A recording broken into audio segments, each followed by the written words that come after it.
हम देख रहे हैं मध्यकालीन भारत सार संग्रह। दिल्ली सल्तनत के चरमोत्कर्ष और पतन की शुरुआत मानी जाती है मोहम्मद बिन तुगलक के काल से, जिसका शासनकाल 1325 से 1351 ईस्वी तक था।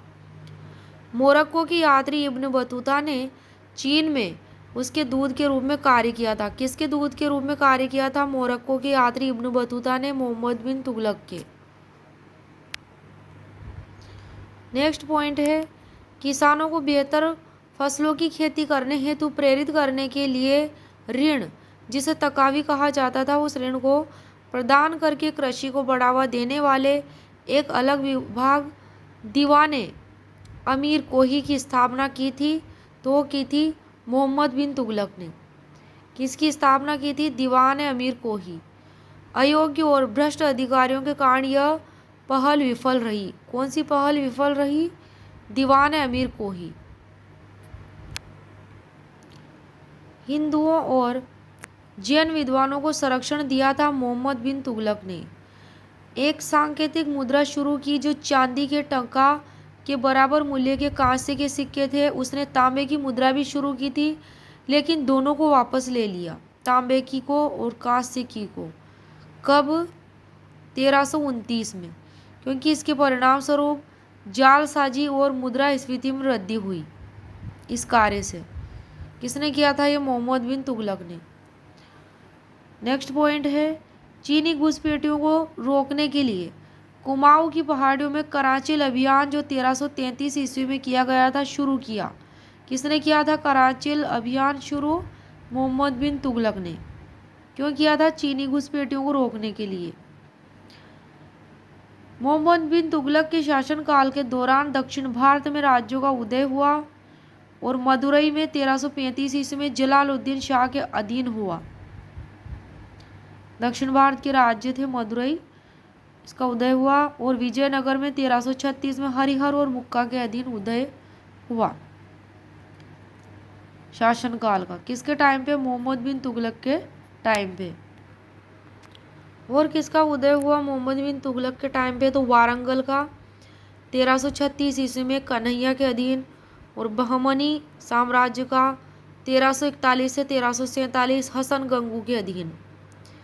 किसके टाइम पे? मोहम्मद बिन तुगलक के। मोहम्मद बिन तुगलक जब सिंध की ओर मार्च कर रहा था, तभी 1351 में उसकी मृत्यु हो गई। तब बदायूनी नामक इतिहासकार ने टिप्पणी की थी कि राजा का अपनी प्रजा से और प्रजा को अपनी राजा से मुक्ति मिल गई। राजा को तो अपनी प्रजा से मिली और प्रजा को अपनी राजा से मुक्ति मिली। किसने लिखा था ऐसा? बदायूनी ने। किसकी मृत्यु पर? तो मोहम्मद बिन तुगलक की मृत्यु पर। अगला बिंदु है फिरोज शाह तुगलक। शासनकाल था इसका 1351 से 1388। फिरोज तुगलक ने कब्जे के लिए कोई युद्ध नहीं छेड़ा। उसने विद्रोह को कुचलकर अपना अधिकार कायम रखा। उसके शासनकाल के दौरान 2 मंगोल आक्रमणों को विफल कर दिया गया। उसने दक्षिणी भारत और दक्कन पर प्रभुत्व स्थापित करने से परहेज किया, मतलब वो वहाँ नहीं गया। उसका प्रशासन फिरोज शाह तुगलक का। फिरोज शाह तुगलक ने सेना और अमीरों के लिए वंशानुगत सिद्धांतों को लागू किया। किन सिद्धांतों को? वंशानुगत। उसने पुत्रों, दामादों अथवा गुलामों को उत्तराधिकार की अनुमति दी। सैनिकों को नगद भुगतान नहीं किया जाता था, बल्कि गांवों का भू राजस्व सौंपा जाता था। वकील दर पद का सृजन किया, जो अदालत की मर्यादा और अमीरों की प्राथमिकता के लिए जिम्मेदार था। कौन सा पद? वकील दर।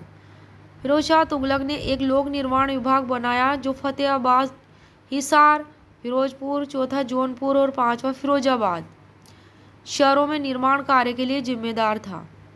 तो ये शहर बनाए फतेहाबाद, हिसार, फिरोजपुर, जौनपुर, फिरोजाबाद।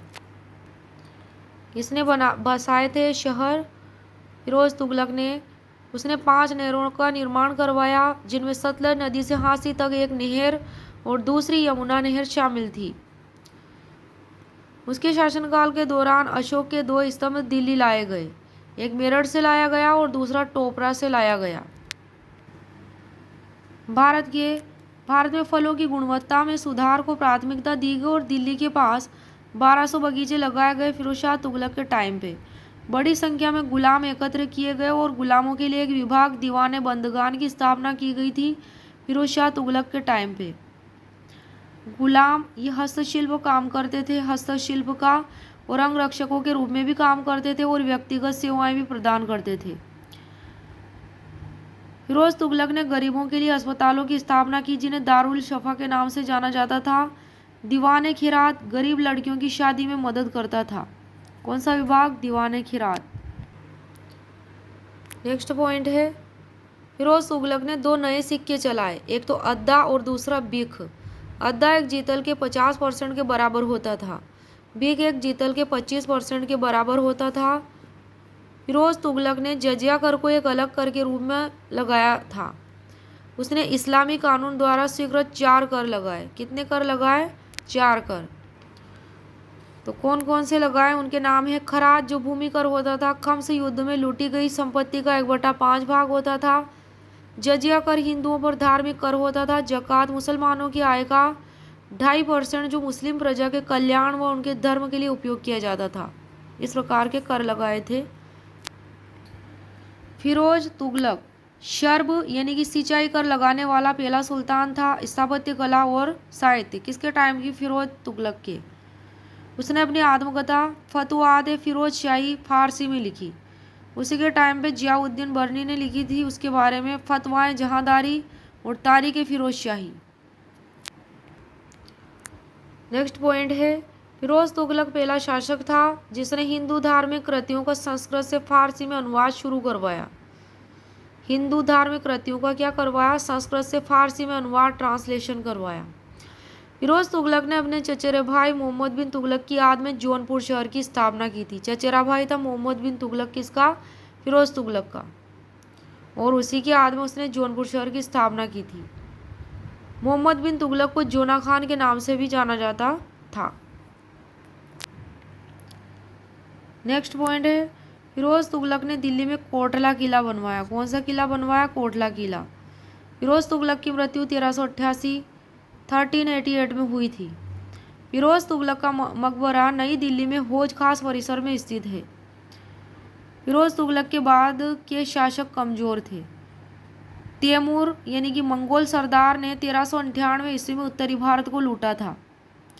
इसकी मृत्यु के बाद जो कमजोर शासक हुए फिरोज तुगलक के, उस टाइम पे भारत छोड़ते समय उसने खिज्र खां को मुल्तान, लाहौर और दीपालपुर का गवर्नर नियुक्त किया। किसने? तैमूर ने। नेक्स्ट पॉइंट है, राष्ट्रकूट शासक अमोघ वर्ष प्रथम। अमोघ वर्ष प्रथम का शासनकाल 814 से 880 ईस्वी तक था। वो अपना समय जैन भिक्षुओं की संगति में बिताता था। अमोघ वर्ष प्रथम उसने संस्कृत में प्रश्नोत्तर रत्नमालिका लिखी और कन्नड़ में कविराज मार्ग की रचना की। अमोघ वर्ष प्रथम की उपाधियां: नृपतुंग, अतिशय धवल, महाराज शंड और वीर नारायण। अमोघ वर्ष प्रथम ने तुंगभद्रा नदी में जल समाधि लेकर अपना जीवन समाप्त किया था। कौन सी नदी में समाधि ली थी? अमोघ वर्ष प्रथम ने तुंगभद्रा नदी में। कौन सा शासक था? राष्ट्रकूट शासक। राष्ट्रकूट शासक कृष्ण प्रथम ने एलोरा में कैलाश मंदिर का निर्माण करवाया था। किसने करवाया था? कृष्ण प्रथम ने। कहाँ पे? एलोरा में। किसका मंदिर? कैलाश मंदिर का निर्माण करवाया था। और शासनकाल था 758 से 773 ईस्वी तक कृष्ण प्रथम का।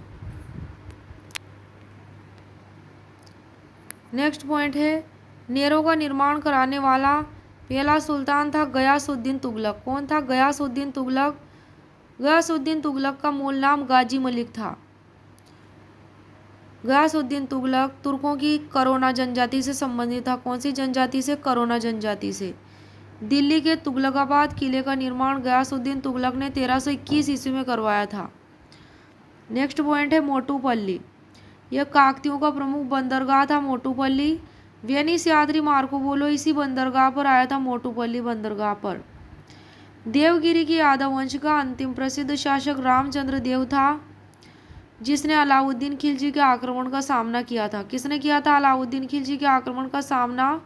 तो देवगिरी के यादव वंश के अंतिम प्रसिद्ध शासक रामचंद्र देव ने। पेशवा के पद को वंशानुगत बना दिया था। किसने बना दिया था? बालाजी विश्वनाथ ने। बालाजी विश्वनाथ का शासनकाल 1713 से 1720 ईस्वी तक था। बालाजी विश्वनाथ के पुत्र का नाम बाजीराव प्रथम था। बाजीराव प्रथम का शासनकाल 1720 से 1740 ईस्वी तक था। बाजीराव प्रथम सभी 9 पेशवाओं में सबसे प्रसिद्ध था।